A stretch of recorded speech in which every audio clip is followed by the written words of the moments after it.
మ్మ్.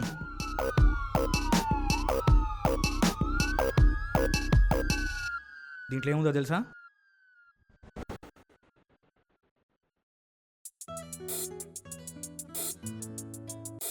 Hello చెప్పరా, ఎక్కడున్నావు?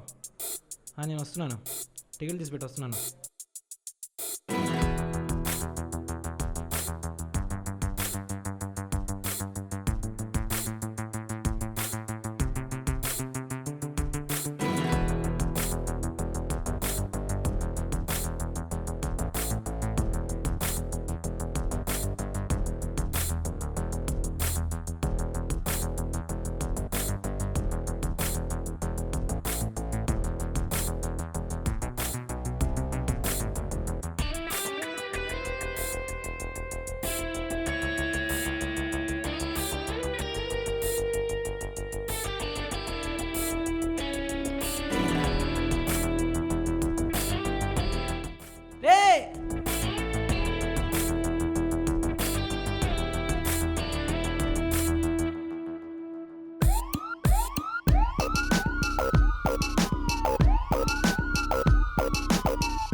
దీంట్లో ఏముందో తెలుసా? ఏముంది సార్? అదేనయ్యా ఆ చైన్ స్నాచర్ గురించి. వాడితో పెద్ద తలకాయ నొప్పి అయిపోయింది. వాడు కానీ నాకు దొరకాలి. మీరు సూపర్ సార్. ఆ విషయం నేను చెప్పాలి.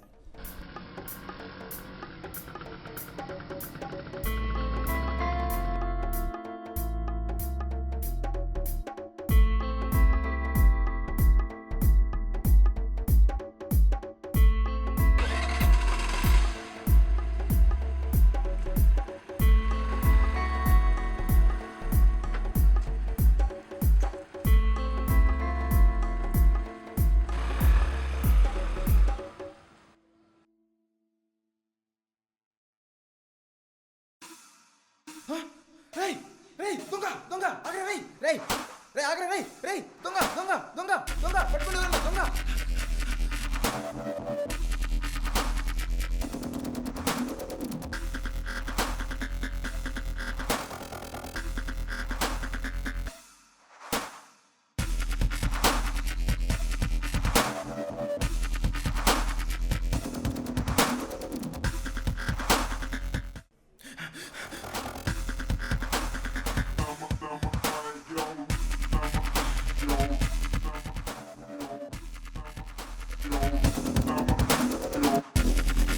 అవును, నాకు ఐడియా వచ్చింది. ఆ చైన్ నువ్వే ఎందుకు వేసుకెళ్ళకూడదు? ఆ చైన్ దొబ్బేయడానికి వస్తాడు, మన ట్రాప్లో ఇరుక్కుపోతాడు.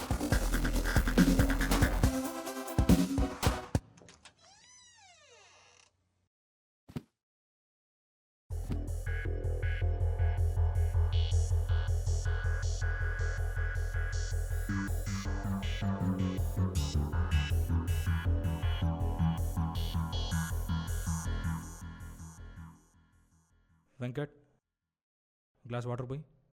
సార్ నాకు టీ సార్. నీ దగ్గర చాలా ఎటకారాలు ఉన్నాయి రోయ్.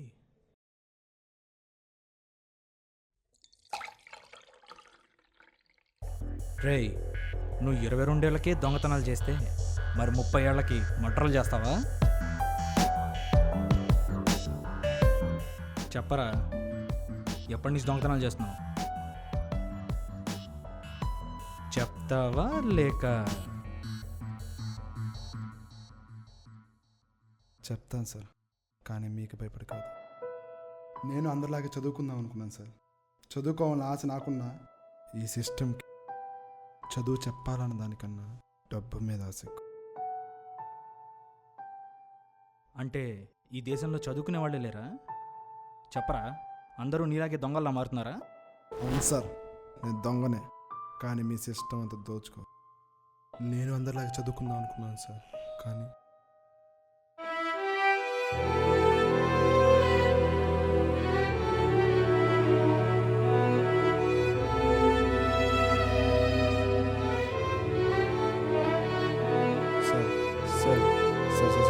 నేను కూడా చదువుకుంటాను సార్. సార్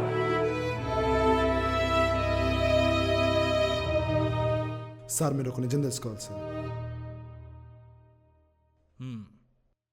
అవును సార్, అందరూ చదువుకుంటున్నారు, కానీ ఈ సిస్టమ్ వాళ్ళ తల్లిదండ్రుల రక్తాన్ని జల్లగల్లా తాగుతుంది.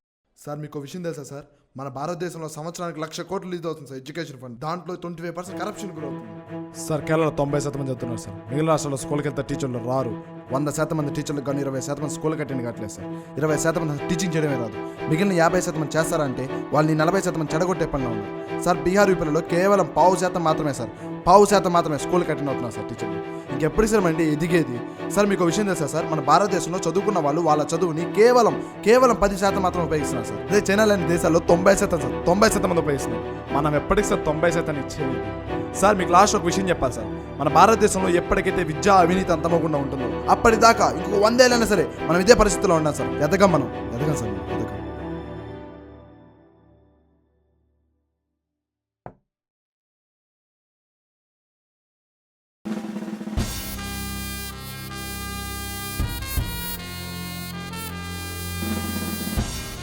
అసలు మమ్మల్ని ఎందుకు పిలిచారు? ఏం చెప్పాలనుకుంటున్నారు? ఈ నగరంలో జరిగే చైన్ స్నాచింగ్ గురించి మీకు తెలిసే ఉంటుంది. వాడిని చేసి మరీ పట్టుకున్నాం, కానీ మేము వాడిని వదిలేసాం.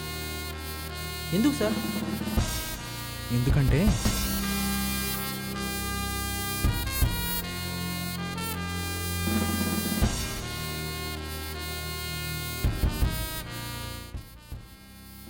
దానాల్లో అతి గొప్ప దానం విద్యాదానం. కానీ విద్య అనేది మనం అవినీతిగా మార్చాం, వ్యాపారం చేశాం. మనం ప్రతి దానిలోనూ అవినీతిని చేద్దాం. విద్యా అవినీతిని మాత్రం వదిలేద్దాం. ఈ ప్రపంచాన్ని మార్చడానికి ఒక గొప్ప ఆయుధం అంటూ ఉంటే అది విద్యే. So friends, education is for knowledge, not for trading.